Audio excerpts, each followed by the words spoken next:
Hello guys. अब income tax conceal करना नामुमकिन हो चुका है। इनकम टैक्स डिपार्टमेंट की तरफ से एक नया फॉर्म निकाला गया है जिसमें कि आपकी ज़्यादा से ज़्यादा फाइनेंशियल इंफॉर्मेशन डिपार्टमेंट की तरफ से इस नए फॉर्म में डाली जाएगी। आज की वीडियो में हम उसी नए फॉर्म के बारे में बात करेंगे। तो सबसे पहले अगर आप हमारे चैनल पे नए हैं तो सबसे पहले चैनल को सब्सक्राइब करें और साथ में जो बेल आइकन है उसे ज़रूर प्रेस करें ताकि आपको हर आने वाली नई वीडियो की नोटिफिकेशन आपके मोबाइल फ़ोन पे आ सके और आप हर वीडियो देख पाएँ। तो अब बात करते हैं आज की वीडियो के बारे में। गाइज, अब आपको सभी को पता होगा कि फॉर्म 26AS क्या है।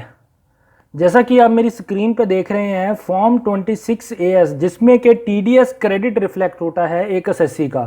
आप अपनी सारा जो टीडीएस आपके कस्टमर्स ने, चाहे वो बैंक है या कोई और कस्टमर है, जिसने भी डिडक्ट किया किसी भी हेड के अंडर, उसकी डिटेल आप अपने फॉर्म 26AS में देख पाते हैं।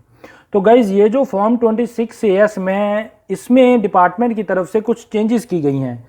ये जो अब फॉर्म 26AS है इसको एनुअल इंफॉर्मेशन स्टेटमेंट के साथ रिप्लेस कर दिया गया है। ये जो नया फॉर्म रहेगा ये 1 जून 2020 से एप्लीकेबल हो चुका है।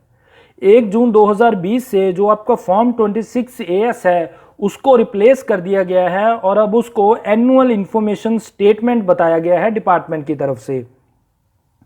अब देखते हैं कि एनुअल इंफॉर्मेशन स्टेटमेंट में आपकी कौन कौन सी ट्रांजैक्शंस रिफ्लेक्ट होंगी।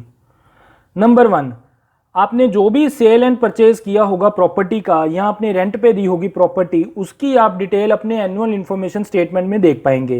ये पहले वाले 26AS में नहीं आ रही थी डिटेल्स, लेकिन अब इस नए स्टेटमेंट में आप देख पाएंगे। आपने जो भी सेल किया होगा प्रॉपर्टी का या जो भी आपने परचेज की होगी प्रॉपर्टी, उसकी डिटेल आप देख पाएंगे।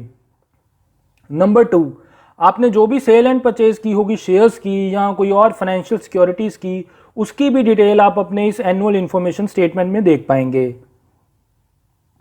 टीडीएस डिडक्टेड, गाइज ये आप अपने पहले वाले 26AS में भी देख पा रहे थे और अब जो नया एनुअल इंफॉर्मेशन स्टेटमेंट रहेगा उसमें भी आप अपनी टीडीएस डिटेल देख पाएंगे। मींस कौन कौन से कस्टमर्स ने अपना टीडीएस डिडक्ट किया, वो पहले वाले में भी आ रहा था, अब जो नया स्टेटमेंट है उसमें भी आएगा। Refund issued by income tax department, आपको जो भी रिफंड इशू किया है इनकम टैक्स डिपार्टमेंट ने उस फाइनेंशियल ईयर में जिसका आप 26AS देख रहे हैं, उसकी डिटेल आप देख पाएंगे इस नए एनुअल स्टेटमेंट में। पहले भी आप देख पा रहे थे और जो नया फॉर्म रहेगा उसमें भी आप देख पाएंगे, तो इसमें कोई भी चेंजेस नहीं है। अब एक और पॉइंट, जो बड़ा पॉइंट इंसर्ट किया गया है, pending and completed income tax assessments. काफ़ी ऐसे असेसीज हैं जिनकी स्क्रूटनी में केस लगता है या जिनका रेगुलर इनकम टैक्स असेसमेंट होता है। अब उसकी जो पेंडिंग या कंप्लीट इनकम टैक्स असेसमेंट है असेसी की, वो असेसी अपने एनुअल इंफॉर्मेशन स्टेटमेंट में देख पाएगा। मींस जिस फाइनेंशियल ईयर का वो एनुअल इंफॉर्मेशन स्टेटमेंट देख रहे हैं और उसमें जो भी नोटिस आए हैं डिपार्टमेंट की तरफ से या उस फाइनेंशियल ईयर में जो भी इनकम टैक्स असेसमेंट कंप्लीट हुआ है एसएससी का, उसकी डिटेल वो अपने इस नए एनुअल इंफॉर्मेशन स्टेटमेंट में देख पाएंगे। अब एक बहुत बड़ी इंफॉर्मेशन जो है वो इंसर्ट की गई है इनकम टैक्स डिपार्टमेंट की तरफ से इस नए स्टेटमेंट में। वो इंफॉर्मेशन क्या है?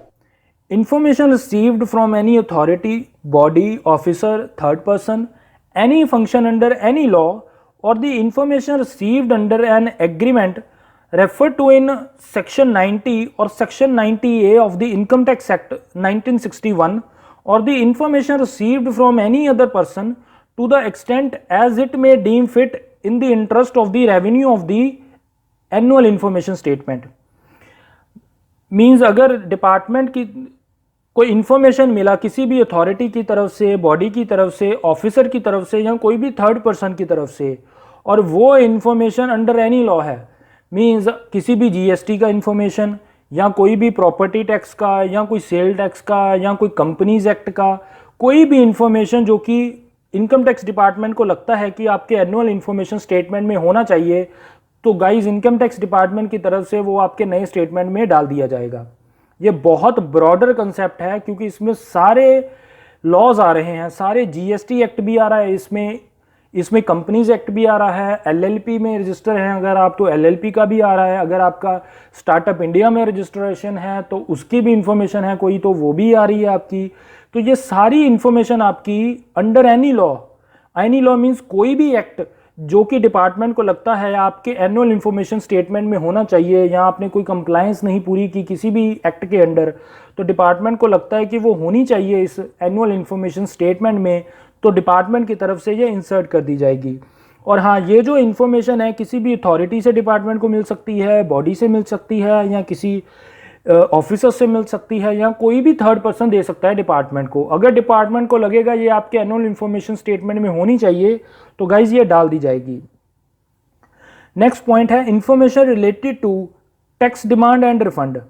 आपका जो भी डिमांड बनता है, जो आपने इनकम टैक्स डिपार्टमेंट को पे करना है, या आपकी असेसमेंट के बाद जो भी डिमांड आपकी तरफ रेज किया गया है डिपार्टमेंट की ओर से, उसकी भी डिटेल आप अपने इस एनुअल इन्फॉर्मेशन स्टेटमेंट में देख पाएंगे। या जो भी आपका रिफंड बनता है, जो डिपार्टमेंट की तरफ आपका टीडीएस एक्सेस गया हुआ है और आपने रिफंड क्लेम किया हुआ है, तो उसकी भी इंफॉर्मेशन आप अपने इस एनुअल इन्फॉर्मेशन स्टेटमेंट में देख पाएंगे। तो गाइज ये जो एनुअल इन्फॉर्मेशन स्टेटमेंट है, अब इसको बहुत बड़ा कर दिया गया है और काफ़ी ट्रांजैक्शंस आप अपनी फाइनेंशियल इन्फॉर्मेशन अपने इस नए एनुअल इन्फॉर्मेशन स्टेटमेंट में देख पाएंगे।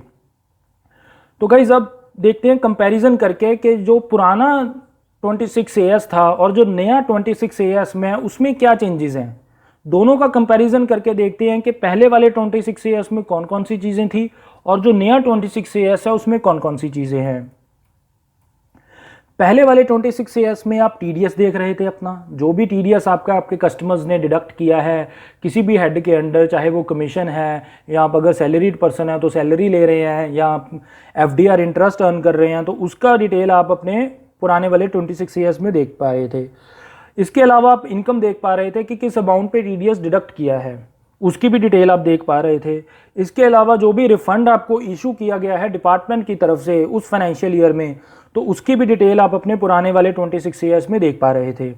अब जो नया 26 AS में उसमें आप टीडीएस डिडक्ट भी देख पाएंगे, आपने कितना इनकम अर्न किया, कितना टीडीएस डिडक्ट हुआ उस इनकम में, वो भी आप देख पाएंगे, और वो भी देख पाएंगे जो कि रिफंड आपको दिया गया है डिपार्टमेंट की तरफ से, उसकी भी इंफॉर्मेशन आप देख पाएंगे। ये तीन इंफॉर्मेशन आप पहले वाले 26 AS में भी देख पा रहे थे, अब जो नया 26 AS में उसमें भी आप अपनी ये तीनों चीज़ें देख पाएंगे।